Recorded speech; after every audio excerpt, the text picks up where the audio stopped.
how do you feel about love? How do you feel about pride? Whether that's pride in yourself, whether that's pride, the events that go out through the year. It can be a bit of a touchy subject for both people in the LGBT community and people out of it. There can be a lot of things that trigger us about how we felt about ourselves, how we felt about our other people, and how society has viewed us. When people join GMC, a big mission for me is that people feel comfortable in their own skin. And yes, part of that is looking a certain way, is, being able to move a certain way, but it's also about how we feel about the person that we are, and also the person that we have been in the past. And that is going to involve some evolution. Now, we had a really great workshop with Jon Bell, who's the psychotherapist at GMC, and he spoke about love and he spoke about pride and how that can be different and show up different, particularly for gay men. And this is the workshop that we did, so check it out. So welcome to everyone listening in, and welcome to those people who have joined us live today. We are going to be talking about love and pride. Is it seasonal or essential? So I'm Jon, I'm one of the GMC psychotherapists, and it's Pride season, everybody. It is Pride month, and so with that in mind, I thought it really pertinent that we talk about this. The qualifiers. I'm an ally. I'm not a gay man, so I sit in a very privileged position of enjoying and attending and connecting with Pride as an ally with my gay friends and colleagues. However, I am well aware that this is and can be a topic that runs quite deep personally. And so I am here to signpost, and I'm here to advocate for not only my very small and limited experience of what pride means, but within a therapeutic context, some of the stuff that has come up as a consequence of talking about small p pride, the pride that we have for ourselves, and how we feel pride, gay pride, represents our community, gay men, women, and everybody within that rainbowed flag. So I'm here to signpost, but what I would like you to do is to genuinely think about some of the questions that I've posed, because we're quite question heavy tonight. I do post questions within it, and it would be really good to go away and evaluate some of those answers and think about it in terms of what pride means to you, both in terms of your own personal pride, but moreover, what this month means. What does it bring up for you? So let's get stuck in. So you will notice cunningly, and for the people on, the people who are listening back, every slide is named with a song. So this pride is, what is love, in brackets, and pride got to do with it? How often are we asked, guys, do you love yourself enough? Do you love yourself? Do you feel good about yourself? Are you proud of yourself? Well, actually, you know what? That's all well and good, but that also covers and carries an aspect of deep and alternative and rather more complex thought when we think about lives lived as gay men. What does that mean? Do you love yourself enough? My experience is that, from a perspective from the therapy space, is a lot of men have met with shame and met with issues of judgment and guilt before they've ever got the opportunity to engage with pride. You've often heard me say, for those guys who've been in GMC a while, gay men are often told who they are by a society that doesn't understand nor has the inclination to try before they get to examine the possibility of who they're going to be. They're handed that journal of who they're going, or that guidebook of who they're going to be from society, and then in coming out, sometimes they're handed another. And this is the balance we've got to strike with pride. But my perspective is that a lot of men are told how to dislike themselves way before they ever get the opportunity to understand and examine what love means. So the perspective elsewhere, Matthew Todd, whose book Straight Jacket I will refer to a couple of times in this, talks about low self-esteem, body issues, anxiety and depression are the cornerstones of how a lot of gay men can feel about themselves, and loneliness, which is huge and endemic within society at large, but certainly something that Todd reflects on. This idea of feeling left out. All the pills in the word can't change the fact that they've lost your passion for almost everything, and I just don't care anymore. That was a quote that's taken from Straight Jacket. This idea that suddenly life has no meaning, and that loneliness is not just something that we're experiencing as gay men, and that sense of isolation around sexuality is not something they're experiencing. but it's an endemic part, and it's going to be something that's going to follow them around. It's going to be the constant companion.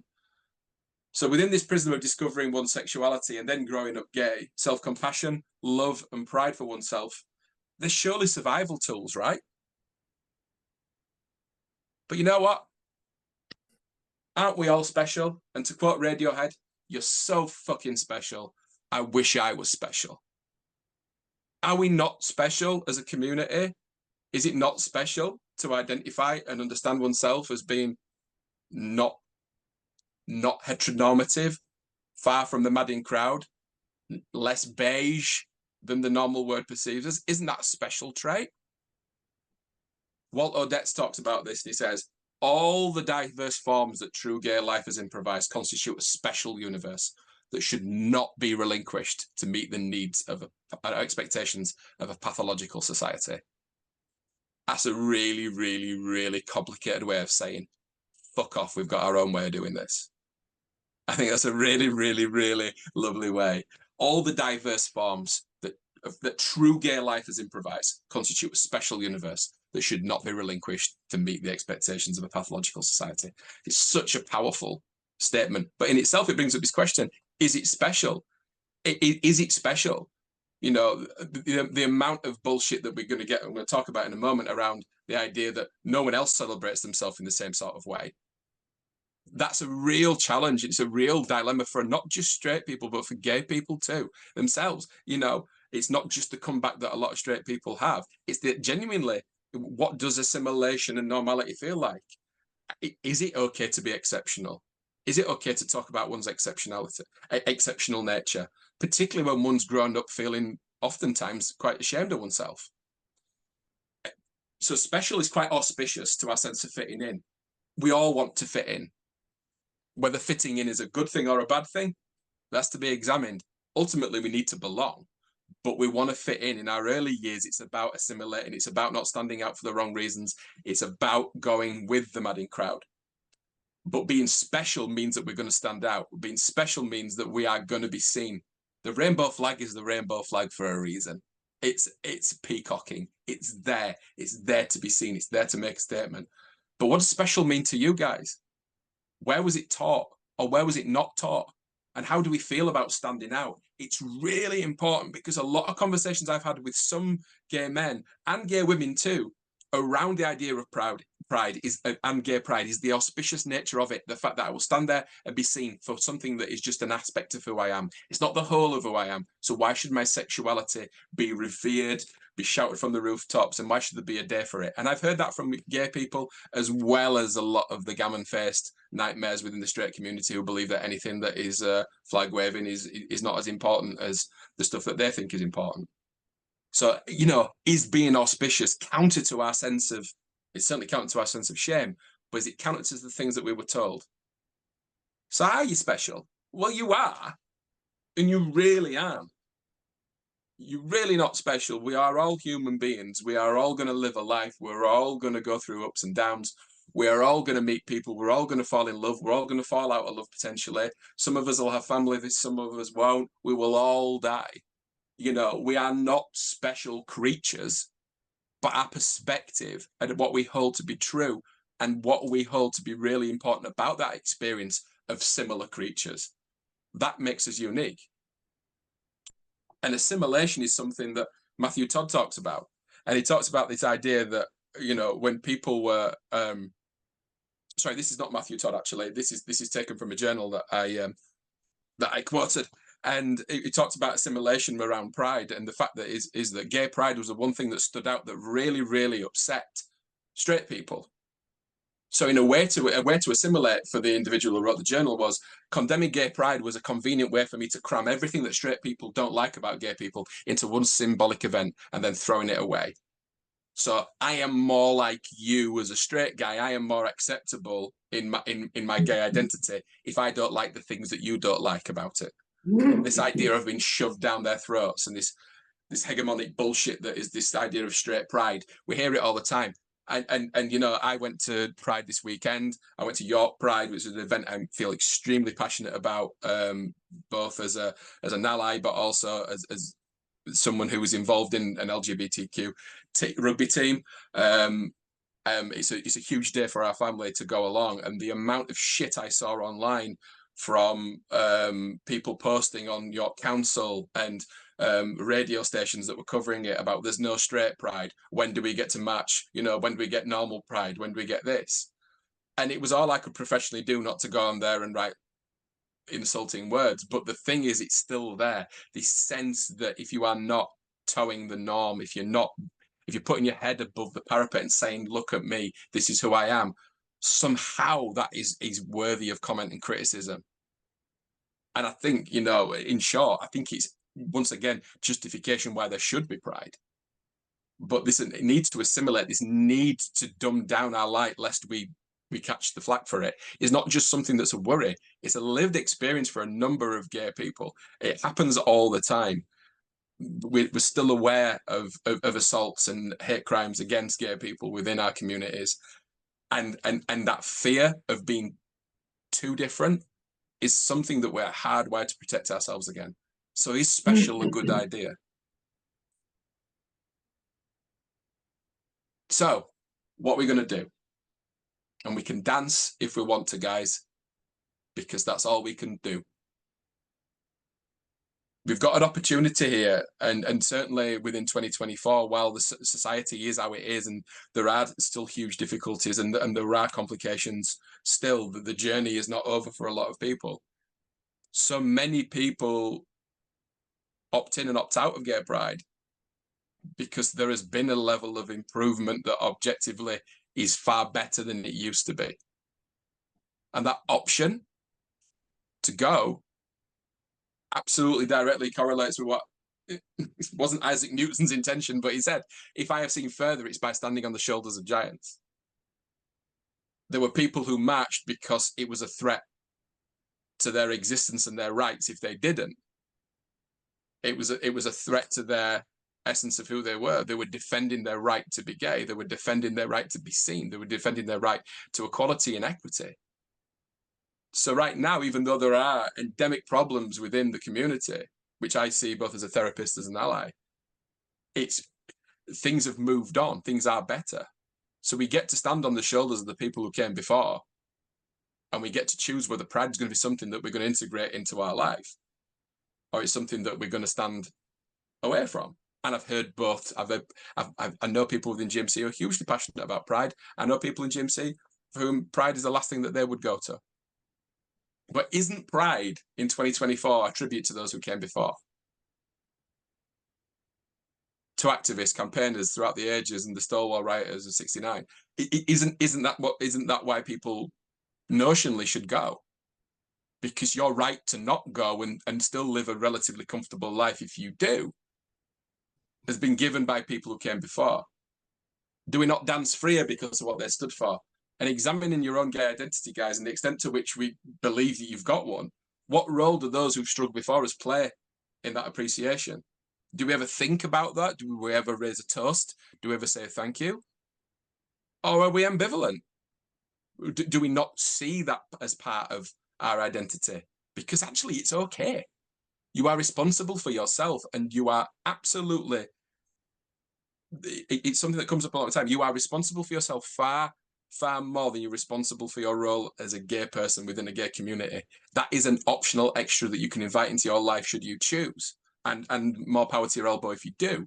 However, you have a right to walk away from those things. You have a right not to be involved. But I've heard this said all the time. Well, things are okay for gay people now, aren't they? You know, everyone's the same, right? It's all right. But we know it's simply not the case. And so while ever there is an agenda to be fought, I believe that gay pride, and a number of people believe that gay pride stands there as an opportunity to say as a community, this is who we are. Because everything is not okay. Even in 2024, it's better, but it's not okay. So where is the love? Where is the love for ourselves? And as a therapist to gay men, I regularly work with clients who face homophobia on a regular basis. I have worked with clients who've been beaten, who've been attacked. I've worked with clients who have cancelled sessions because they're in hospital because of something that happened. So here in 2024, in the 21st century, this is still something that is frightfully still going on. But how can this be that things can be better and not better? Things can be as awful as they are, but still absolutely be the same. Be much more improved. The fact is that we cultivate echo chambers, and GMC is a phenomenal echo chamber. Our friends, we cultivate friendships and groups and connections, people with whom we understand and are allied to. As our life moves on, we curate a friendship group of people who share similar views. Social media, as we are always told, it curates and streamlines a sense of who we are and what we want to read and what we want to digest. And so we've got these echo chambers around us. And so when we step outside of that and find that there are, in certain sections of society, you step into certain pubs, step into certain towns, certain demographics, you are going to hear things have not moved on. And you know, we cultivate these things for the most part, and then like this persistence of homophobic views still goes on within society. It's far more hidden, but it's still there. It is still there. The comments that I heard last week were just unbelievable. Or this week, sorry, certainly as a consequence of Saturday. But the wonderful, wonderful things I saw too absolutely tell me there is a generation of people coming through, people taking their children, people whose children are identifying as queer, people who are saying I'm trans, people who are young people who are trying to find out and discover who they are, and parents who are allied to that and bringing them along. I saw all that stuff too. So it's up to us to decide whether Pride as a month, as an event, as a walk, as a connection, whether it still has a role as a defender of the faith.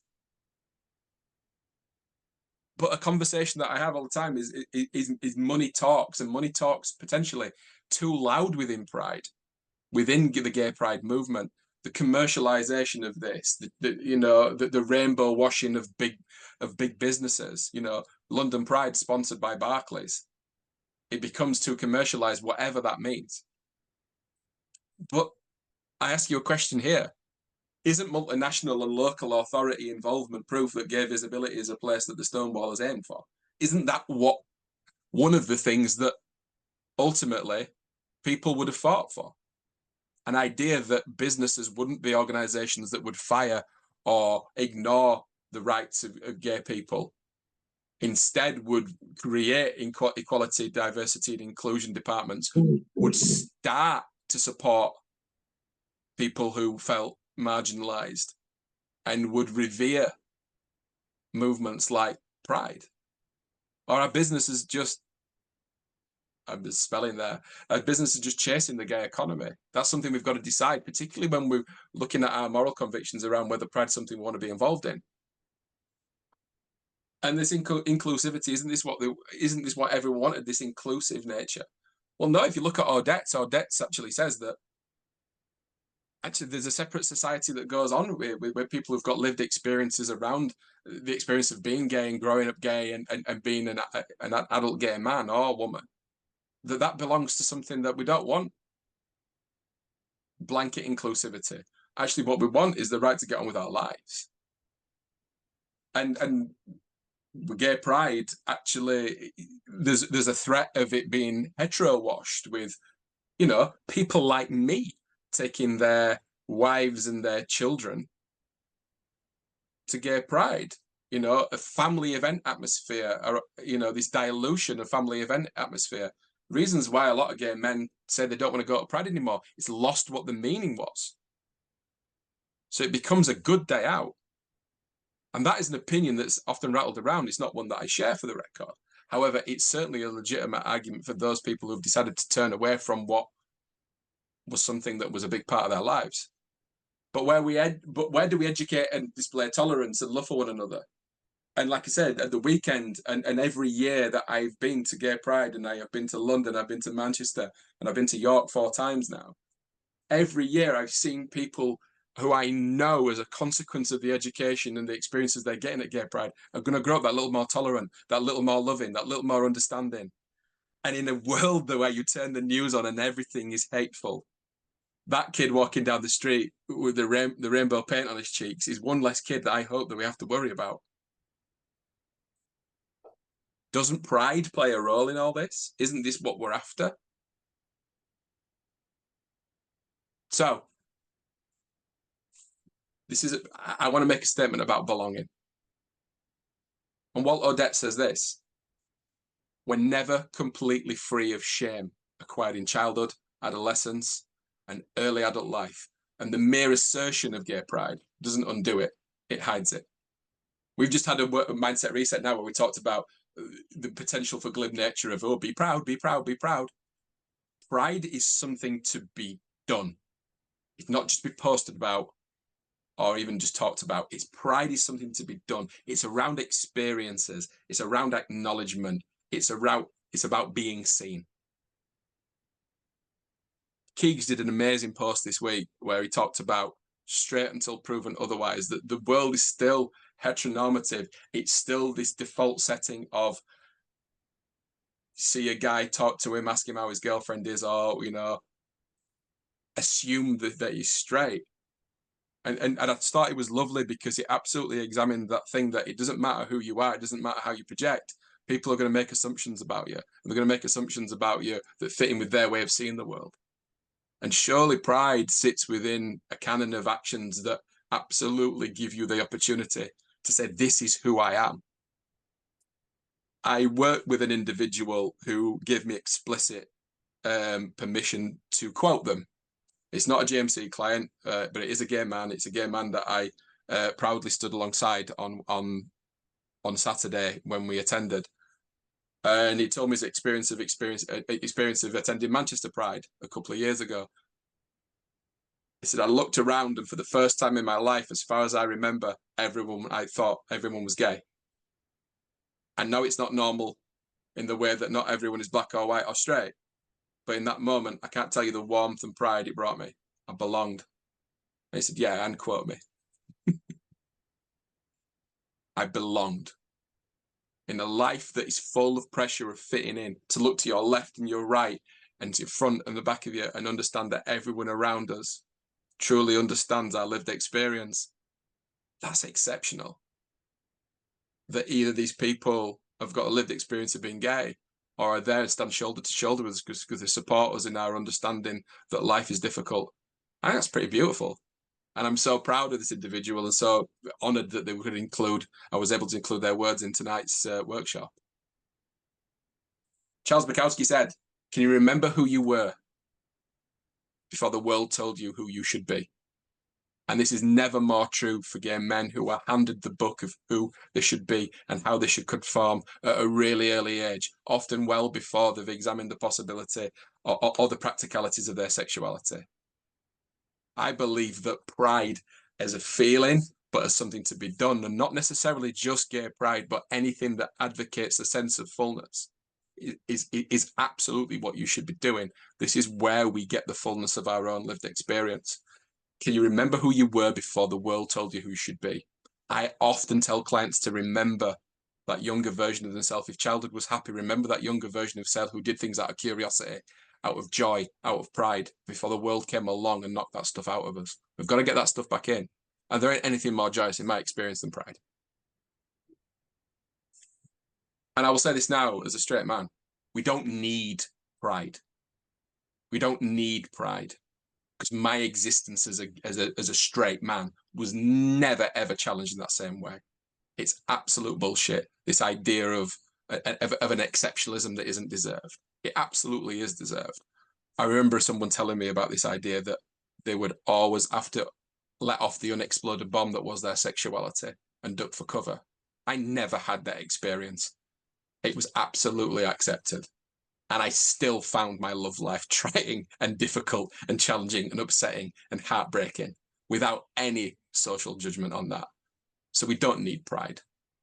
Because we're not examined in the same sort of way.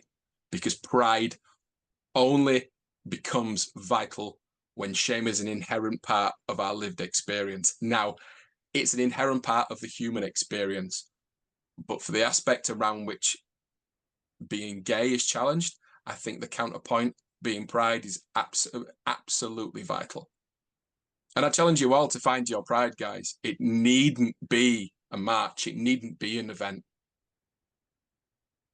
but how often do we find something that allows us to examine the fullness of who we are, sexuality included in all that, but the myriad versions of us that sit around our table.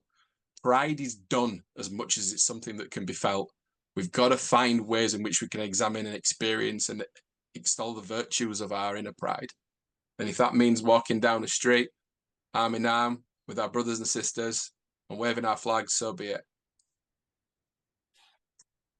Thank you, guys, and happy Pride Month to those who celebrate. Thank you very much.